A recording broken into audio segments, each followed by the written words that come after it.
राम राम जी सारा ने। Hello guys, welcome to my channel. आज मैं सुनाऊंगी आपको चौथा अध्याय कर्ण के जन्म की कथा। कर्ण का जन्म कुंती को मिले एक वरदान स्वरूप हुआ था। जब वह कुंवारी थी तब एक बार दुर्वासा ऋषि उसके पिता के महल में पधारे। तब कुंती ने पूरे 1 वर्ष तक ऋषि की बहुत अच्छे से सेवा की। कुंती के सेवा भाव से प्रसन्न होकर उन्होंने अपनी दृष्टि दिव्य से ये देख लिया कि पांडव से उसे संतान नहीं हो सकती, और उसे यह वरदान दिया कि वह किसी भी देवता का स्मरण करके उनसे संतान उत्पन्न कर सकती है। एक दिन उत्सुकतावश कुंवारेपन में ही कुंती ने सूर्यदेव का ध्यान दिया। इससे सूर्यदेव प्रकट हुए और उसे एक पुत्र दिया तो तेज में सूर्य के ही समान था, और वह कवच और कुंडल लेकर उत्पन्न हुआ था, जो जन्म से ही उसके शरीर से चिपके हुए थे।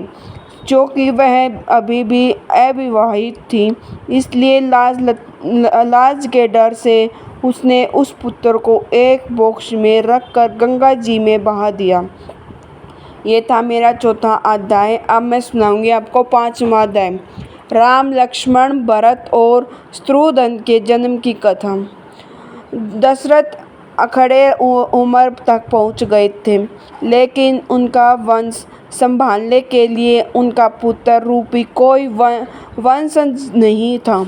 उन्होंने पुत्र कमाने के लिए अश्वमेध यज्ञ तथा पुत्र कामाष्टमी यज्ञ करने का विचार किया। उनके एक मंत्री सुमंत्र ने उन्हें सलाह दी कि वह यह यज्ञ अपने दामाद ऋषिवर्ग या साधारण की बोलचाल में संग्री ऋषि से करवाएं। दशरथ के कुल गुरु ब्रह्म ऋषि वशिष्ठ थे। उनके धर्मगुरु भी थे तथा धर्म मंत्री भी थे। उनके सारे धार्मिक अनुष्ठानों की आध्यात्मिकता करने का अधिकार केवल धर्मगुरु को ही था।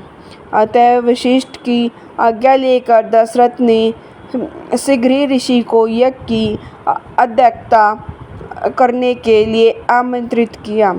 संग्री ऋषि ने दोनों यज्ञ भली भांति पूर्वक करवाए तथा पुत्र कामाष्टमी यज्ञ के दौरान यज्ञ वेदी से एक अलौकिक को संपूर्ण ने वेद का प्रसाद प्रदान करके कहा कि अपनी पत्नियों को यह प्रसाद खिलाकर वह पुत्र प्राप्त कर सकते हैं। दशरथ इस बात से अति प्रसन्न हुए और उन्होंने अपनी पति रानी कौशल्या को उस प्रसाद का आधा भाग खिला दिया। बचे हुए भाग का आधा भाग 1/4 दशरथ ने अपनी दूसरी पत्नी रानी सुमित्रा को दिया।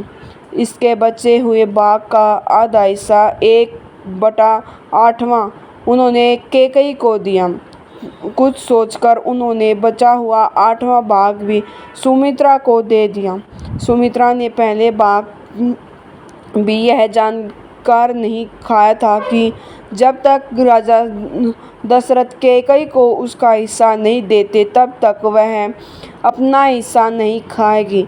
अब कैकेयी ने अपना हिस्सा पहले खा लिया और तत्पश्चात सुमित्रा ने अपना हिस्सा खाया।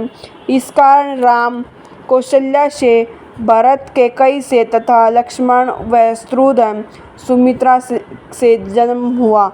ये थी मेरी चौथा और 5वां अध्याय। कमेंट करके बताना, लाइक शेयर और कमेंट ज़रूर कर